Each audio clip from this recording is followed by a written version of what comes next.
আচ্ছা বলো তো, তোমরা কি কেউ খিচুড়ি পছন্দ করো? আমি কিন্তু খিচুড়ি খুবই পছন্দ করি। কেউ যদি আমাকে বিরিয়ানি আর খিচুড়ি দেয় তাহলে কিন্তু আমি সেই খিচুড়িটাই বেছে নিব, কারণ আমার খিচুড়ি হচ্ছে সবচেয়ে ফেভারিট খাবার। কেন জানি না, এই খিচুড়িটা আমার খুবই ভালো লাগে। আমার ছোট থেকেই খিচুড়িটা খুবই পছন্দ। তার জন্য আমার বাবা বলতো, তোকে আমি খিচুড়ি স্কুলে ভর্তি করিয়েছিলাম, তার জন্য তোর খিচুড়িটা ভালো লাগে। আসলে আমরা যে ছোটোবেলায় স্কুলে পড়েছিলাম, শিশু শিক্ষা স্কুল, সেইখানে খিচুড়ি দিত। তো ওটা থেকেই নাকি আমার খিচুড়িটা খুবই পছন্দ। তো এটাই আমাকে ছোটোবেলায় বাবা বলতো। আমি বাবাকে বলতাম, তাহলে যারা খিচুড়ি পছন্দ করে তারা তো স্কুলে পড়েনি, তারা কেন পছন্দ করে?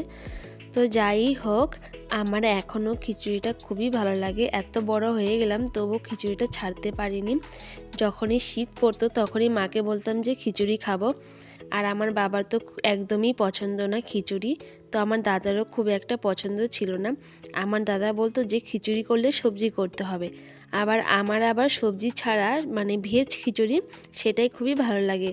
তো ওটার জন্য বাড়িতে সবসময় খিচুড়ি হতো না, তবে হ্যাঁ, মাঝে মাঝে আমার মা আমাকে খিচুড়ি করে দিত। আর একটা কথা জানো, আমার বাবা যদি কোথাও যেত, কোনো পুজো টুজো হতো, রাস্তায় যে খিচুড়ি দিত সেই খিচুড়ি কিন্তু আমার জন্য আবার নিয়েও আসতো।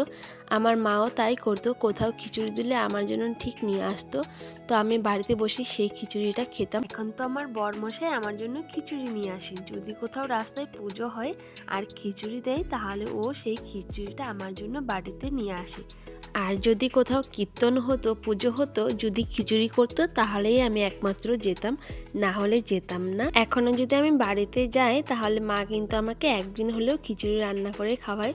তবে যে মার হাতের যে খিচুড়িটা সেই রকম আমার হয় না, মানে আমি যতই ভালোভাবে রান্না করি সেই রকম আর খিচুড়িটা পাই না। তো দেখো, তোমাদের সাথে কথা বলতে বলতে এদিকে আমার খিচুড়িটা হয়ে গেছে। তো অনেক সবজি টবজি দিয়ে করেছি, তবে আমার মাও ঠিক এইভাবেই খিচুড়ি রান্না করতো, তবে সেই স্বাদটা আমার খিচুড়ির মধ্যে পাই না। সেম একইভাবেই করি, তবুও সেই মার খিচুড়িটা আর পাই না। তো আজকেও আমি খিচুড়ি রান্না করছি। তো দেখো, খেতেও বসে গেছি আমার বরকে ছাড়াই। আসলে আমি একটু টেস্ট করছিলাম যে কেমন হয়েছে, মার মতো হয়েছে কিনা। তবে সেই মার যে হাতের রান্নার গন্ধ, সেটা আমার মধ্যে পায় না, আমারটা আমার মতনই হয়। যাই হোক, আমার খিচুড়ি রান্নাটা কেমন লাগলো তোমাদের অবশ্যই কিন্তু বলবে। আর তোমরা কে কী পছন্দ করো সেটাও আমাকে কমেন্ট করে বলবে।